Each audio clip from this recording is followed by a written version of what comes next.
Saludos. Pues hoy nos vamos a sumergir en una de las figuras más complejas y luminosas de la historia, Juana de Arco. Efectivamente. Y lo vamos a hacer desde una perspectiva muy especial.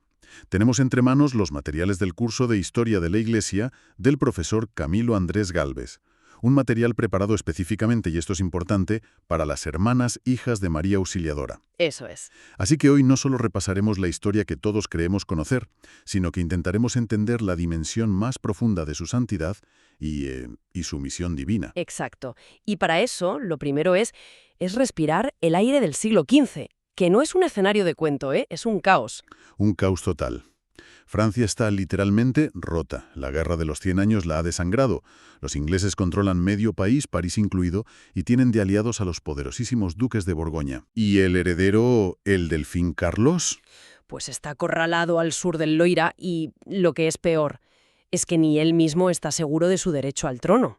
El Tratado de Troyes lo ha desheredado y las dudas sobre su propia legitimidad, pues lo paralizan. O sea, no es solo una crisis militar, es decir, es una crisis de identidad para toda una nación. Totalmente. Y por si fuera poco, la otra gran autoridad, la Iglesia, también está en crisis. Acababan de salir del cisma de Occidente, 40 años con 2 y a veces hasta 3 papas. Menudo lío. Aunque se resolvió cuando Juana tenía 5 años, la confianza estaba por los suelos y la disciplina eclesiástica, pues, muy relajada. En ese panorama de desolación política y, espiritual, es donde surge esta figura increíble. Precisamente. En el pueblo más improbable, en Domremy, en la frontera de la Francia leal, nace una niña campesina un 6 de enero de 1412. Sus padres, Jacques d'Arc e Isabel, gente sencilla, piadosa, su madre le enseñó las oraciones básicas. El Padre Nuestro, el Ave María, el Credo. Lo fundamental, ¿no? Lo fundamental. Juana era, en apariencia, una chica de su tiempo. Y muy trabajadora, por lo que cuentan las fuentes. Ella misma dijo en su juicio algo que me encanta por la confianza que demuestra. Aprendí a coser e hilar, y con la rueca y la aguja no temo a ninguna mujer de Rouen. Sí, sí. Pero hay un detalle en su infancia que es escalofriante. Una anécdota sobre su padre. Sí, es un detalle que lo cambia todo. Juana cuenta que su padre tuvo sueños premonitorios, en los que la veía marchándose con hombres de armas. Uf. Le impactó tanto que les dijo a sus hijos, a sus hermanos, que si eso pasaba, prefería que la ahogaran ellos mismos a que cayera en la deshonra. ¡Qué brutalidad! Pero, ¿qué nos dice eso? ¿Que su padre era un hombre cruel? No, yo creo que no. O que ya había algo en ella, una determinación, algo distinto que ya inquietaba a su familia. Yo creo que nos dice dos cosas. Primero, la mentalidad de la época. El honor de una mujer era lo más preciado. Y la idea de una joven entre soldados era, la peor pesadilla. Claro. Y segundo, que la misión que estaba a punto de recibir era tan radicalmente opuesta a todo lo esperable, a toda norma social, que ya proyectaba una sombra de inquietud. Su padre no podía ni imaginar que se iría con hombres de armas, pero como una enviada de Dios. Exacto. Y entonces, a los 13 años, esa sombra de inquietud se convierte en una... En una luz cegadora. Comienzan las voces. Tal como ella lo describe en el proceso, con una sencillez que desarma. Sí, ella dice, yo tenía 13 años cuando Dios me envió una voz para ayudarme a tener buena conducta. La primera vez tuve gran temor. Y añade que vino hacia el mediodía, en verano, en el jardín de mi padre, y que siempre iba acompañada de una gran claridad. Eso es. O sea, no fue una llamada a la acción inmediata. Primero fue una formación espiritual, personal. Una preparación. Exacto. Es una pedagogía divina. Primero, la voz le enseña a llevar buena conducta y frecuentar la iglesia. Y solo después. Solo después, cuando la base espiritual es sólida, se revela la misión pública. Y es una misión que suena a locura. Me decía que era necesario venir a Francia. Tras oírlo 3 veces, se convence de que es un ángel de Dios. Sí, más tarde identificará a San Miguel, a Santa Catalina y a Santa Margarita. Y aquí empieza lo increíble. Obedece. Desobedece a sus padres por única vez en su vida, algo que para ella era gravísimo, y se va a Vaucalors. A buscar al capitán que debe llevarla ante el delfín. Me cuesta imaginar la escena. Una adolescente analfabeta, sin saber montar a caballo, plantándose delante de un capitán de guarnición y diciéndole, «Dios me envía para salvar Francia». La tuvieron que tomar por loca.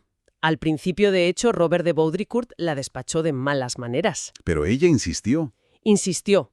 Su convicción era tan arrolladora que terminó por convencerle.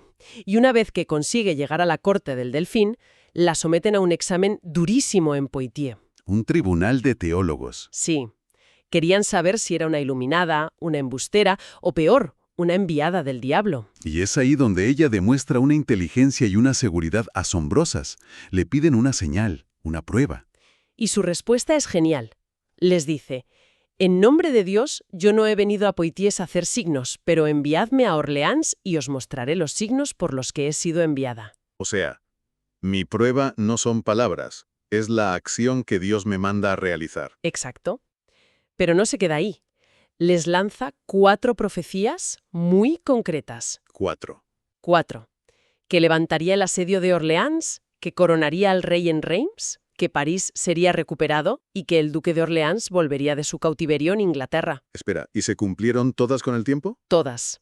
Eso debió dejar boquiabiertos a los teólogos. Me imagino. Fue el espaldarazo que necesitaba. Desde luego. Le dieron luz verde. Y a partir de ahí se pone en marcha la maquinaria de guerra, pero a su manera. Lo primero que hace es diseñar su estandarte, siguiendo las indicaciones de sus voces. Sí, fondo blanco con la imagen de Cristo en majestad entre 2 ángeles y los nombres Jesús, María. Ese estandarte es la clave de todo, ¿Por qué? ¿Qué tenía de especial? porque definía su liderazgo. Ella misma dijo que amaba su estandarte 40 veces más que su espada. 40 veces más. Lo llevaba en la batalla para estar en primera línea, para animar a sus hombres, pero sin tener que matar a nadie. De hecho, afirmó rotundamente que jamás mató a un hombre. Su liderazgo no era el de un general, era el de un heraldo que anuncia la victoria de Dios. Exacto. Y no solo transforma la estrategia, transforma el propio ejército. Pensemos que el ejército francés de la época era una banda de mercenarios endurecidos, ¿eh? Sí, dados al saqueo, las blasfemias y con un séquito de prostitutas. Y llega esta chica de 17 años y lo pone todo patas arriba. Prohíbe las blasfemias, expulsa a las mujeres de mala vida del campamento y exige antes de cada batalla que los soldados se confiesen y asistan a misa. Logró convertir una horda en un ejército cristiano. Su pureza y su fe contagiaban a los corazones más cínicos. Y eso nos lleva a Orleans, mayo de 1429. La ciudad lleva meses asediada, a punto de caer. Lo que significaría el fin de la Francia del Delfín. Y en pocos días ella revierte la situación por completo. Es algo militarmente inexplicable, ¿no? Totalmente. Los generales veteranos querían ser prudentes, esperar. Ella, guiada por sus voces, impulsa ataques directos y audaces. Fue herida por una flecha, pero volvió al combate para la victoria final. Levantó un asedio que se consideraba imposible de romper. Por eso la historia la recordará siempre como la doncella de Orleans. Para siempre. Parece el clímax de una película, ¿verdad? La campesina ha cumplido lo imposible. Pero su misión principal no era solo militar. No en absoluto. Orleans era solo el primer paso. Su gran obsesión, el mandato divino, era político-religioso. Llevar al Delfín, a través de territorio enemigo hasta Reims, para ser coronado. Y consagrado como rey. Exacto. Para Juana, Carlos no era rey de verdad hasta que no recibiera la unción sagrada en la catedral donde se habían coronado todos los reyes de Francia. Con ese acto se restauraba la legitimidad del poder. Pero siempre bajo la soberanía del que ella llamaba el verdadero rey de Francia, Cristo Rey. Justo. Y lo consigue. La cabalgata hacia Reims es otra hazaña increíble. Ciudades bajo control enemigo le abren las puertas sin luchar. El 17 de julio de 1429, Carlos VII es coronado en Reims con Juana a su lado, con su estandarte. Uno esperaría que la historia acabase aquí, con un final feliz. Pero es justo en este momento de triunfo donde empieza la parte más oscura de su vida. Sí, tras la coronación, parece que la corte del rey pierde el impulso. Prefieren la diplomacia, las treguas. Y Juana quiere seguir hasta París, pero no recibe el apoyo necesario.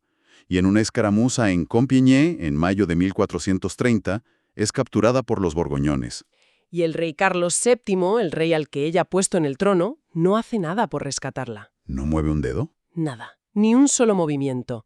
Y los borgoñones, en un acto de cinismo político absoluto, La venden a sus aliados, los ingleses. Para ellos era un trofeo de guerra valiosísimo, pero no querían simplemente ejecutarla, ¿no? No, necesitaban destruirla simbólicamente.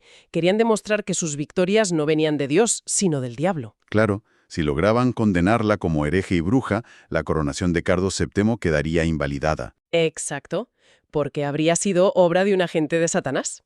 Por eso montan un juicio eclesiástico en Rouen, territorio ocupado, presidido por un obispo totalmente servil a la causa inglesa, Pierre Cauchon. Vamos, que fue una farsa de juicio de principio a fin, ¿no? Un teatro político con ropajes de la Iglesia. Totalmente. Las irregularidades son escandalosas para la época. Le niegan un abogado. La mantienen en una prisión secular, vigilada por soldados ingleses en lugar de una prisión de la Iglesia. Y se saltan su apelación al Papa, que era su derecho. Sistemáticamente. El tribunal estaba compuesto por decenas de teólogos y doctores, todos contra una joven analfabeta y sola. Es que el juicio en Rouen es durísimo de leer. La soledad que debió sentir. Y las acusaciones son muy torcidas. La acusan de todo, de que sus voces eran demonios, de prácticas paganas por haber bailado de niña cerca de un árbol de las hadas. Pero la acusación central, la que usan como arma principal, Es la de llevar ropa de hombre, algo que prohíbe el Deuteronomio. y su defensa ante esto es de una lógica aplastante. Brillante. Argumenta dos cosas. Primero, que lo hace por mandato de Dios. Y segundo, por pudor. Claro, en una prisión rodeada de guardias, la vestimenta masculina era su única protección real para su castidad. Y se lo negaron. Le ofrecían dejar de llevarla si la trasladaban a una prisión de la Iglesia, pero no quisieron. Querían que esa fuera la prueba visible de su herejía. Al final, tras meses de interrogatorios, en los que ella responde con una agudeza que asombra a sus propios jueces, la acorralan. La engañan para que firme una abjuración que no comprende del todo. Y, cuando vuelve a vestir ropa de hombre en la cárcel, probablemente porque le robaron sus vestidos de mujer, la declaran relapsa. Reincidente en la herejía. Y esa era la condena a muerte segura. El 30 de mayo de 1431, en la plaza del Mercado Viejo de Rouen, la queman viva. Tenía 19 años. Murió mirando un crucifijo que un fraile le sostenía, y sus últimas palabras gritadas entre las llamas fueron el nombre de Jesús. Fue un final tan evidentemente santo que causó una conmoción terrible. El propio verdugo temía por su alma, y el secretario del rey de Inglaterra fue oído decir: «Estamos perdidos, pues hemos quemado a una buena y santa persona». ¡Qué ironía! Los que la condenaron para desacreditar a su rey acabaron creando una mártir cuya leyenda no haría más que crecer. Y la rehabilitación oficial llegó. Sí, 25 años después. Una vez que Carlos VII recuperó Rouen, y a instancias de la madre de Juana, Isabel, y del propio rey, que quería limpiar la mancha de su coronación, se abrió un nuevo proceso. Y se interrogó a más de 100 testigos que la conocieron, ¿no? Sí, desde gente de su pueblo hasta sus compañeros de armas. Y la conclusión fue unánime. El juicio de condenación fue declarado nulo, fraudulento y herético. Su memoria quedaba oficialmente limpia. Pero una cosa es limpiar su nombre y otra muy distinta es declararla santa. Ese fue un camino mucho más largo. Mucho más. Siglos. Pero la Iglesia, al examinar su vida, encontró virtudes heroicas en grado extraordinario.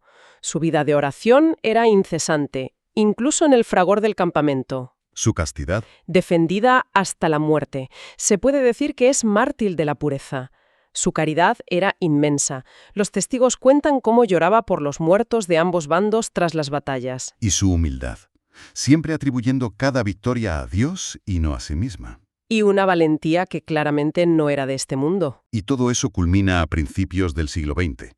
En 1909 es beatificada por San Pío X y finalmente... El 16 de mayo de 1920, el Papa Benedicto XV la canoniza.